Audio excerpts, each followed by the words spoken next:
My people, it don't happen. Destiny etiko don't open mouth talk wetin wey Judy Austin sent for an heavy juju because of jealousy. Jeloma say Destiny etiko dey exile as she don't buy new equipment for her brand.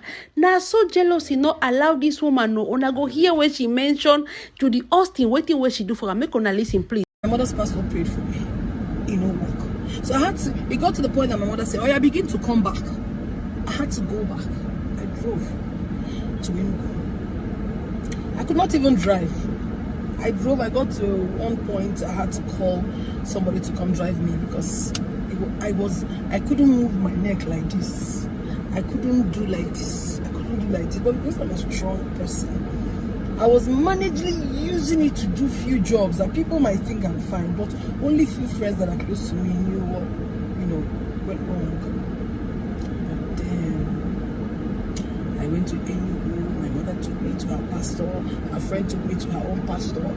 There's no prayer that did not happen in my life. I still did not get myself. It was getting worse. I wake up every morning, getting up because I say the one person give me better knock for my head. Okay, be here, because then the thing would drag me. It would. The thing they happen. So it got to a point. You see, God, you told me. You said in your word that the affliction can never rise the second time, but it's as if it's rising more than the second time in my life. What did I do, people? I beg. My hands are clean. God, if I've ever thought of evil, talk more of executing it. Let whatever the person has done, keep happening in my life. Let however the person has planned it, let it just work well for the person. But if I, Destiny etiko, has never, ever, ever done anything against anybody, God, please fight for me. Then that one fateful morning, I'd left Enugu after staying a few days. I was not fine. I told my mom, let me come back. I got back to that's all of that too. Then waking up the next morning, okay, my Iran and Iraq, the war, it was as if those two countries, they were here just now. Now as we see, what the fuck? What is going on? No. So I was so pained. I said, God, what did I do? Who have I offended? Then my spirit just said, can you pray? I said, where won't begin to pray? Who have not prayed for me? They have prayed for me. Where will I even begin to pray? And I remembered NSPPD platform. I just opened my phone. It was almost finished. It was just about 7:48. I just tapped in and immediately I got in there. What I was hearing was, Lord, show me mercy and deliver me. Lord, show me mercy and deliver me. I queued in. Lord, show me mercy and deliver me. Lord, show me mercy and deliver me. Like I didn't even, that was all. I started with that, Lord, show me mercy. And at that point, Pastor Jerry was there in the pulpit crying.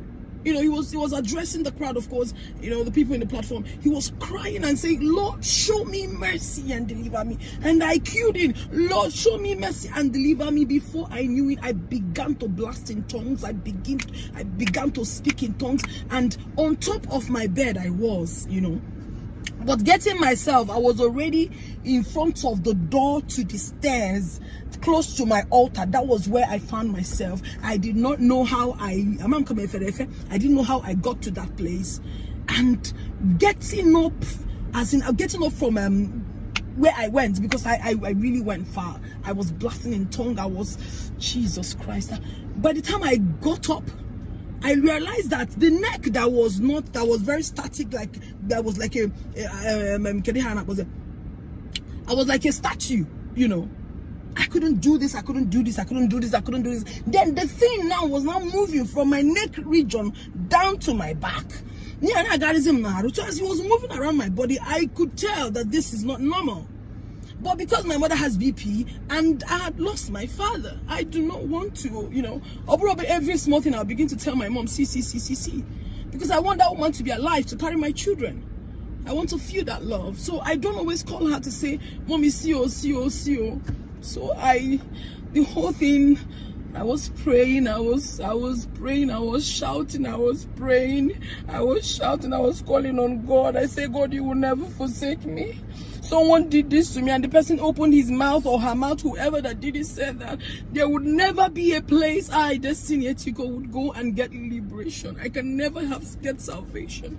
And I say, God, who is that has said a word and it comes to pass when you, the Lord God Almighty, has not spoken? Nobody. And I got it. I began to cry. I began to pray. I began to say words. I began to talk to God. I said, a broken and a contrite heart, oh God, you don't despise. Do not forsake me. Alas, my brethren, my lovely sisters and brothers, I did not know when the neck that could not move started sleeping like this. It was sweeping off. Now my neck with this. And I'm like, no, this is not my neck. And then I realized that the pain here, like, it was so cold, like they called me cold water here. I see, Jesus, am I getting the salvation already? Didn't someone say that I would never get salvation? Am I getting it? And I said, okay, let me not be so excited immediately. Let me even, hold it back and understand what is going on right now. And then I said, let me try, because here I have ulcer, right? And ulcer, every time on the platform I used to say, God, please, help me with this ulcer. It's been over the years. But then whenever I put it, I say, God, I don't have ulcer again. I can never ever have ulcer again. The ulcer is gone. Because the ulcer is too bad. It gets worse by the time. Then sometimes it hooks me. So I thought it was the ulcer that was hooking me.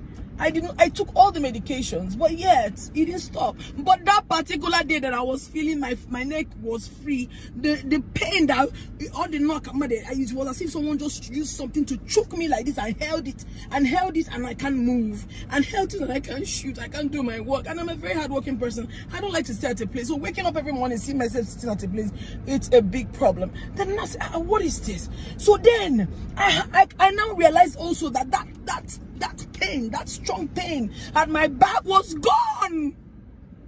And then because of the pain, I slept not wearing anything, right? Then waking up, I could do like this. I was jumping up. Hey God, I beg you. If you were in my house that day, if anyone in my house that day, I was just alone, the person must come up and say, what be the problem? What be the problem? Because I was shouting. God healed me. God showed me mercy. God delivered me through the platform of NSPPD. And this is from me to me. The one I prayed for myself. So, brethren, I don't know how you do it, but you see, this NSPPD is a you see,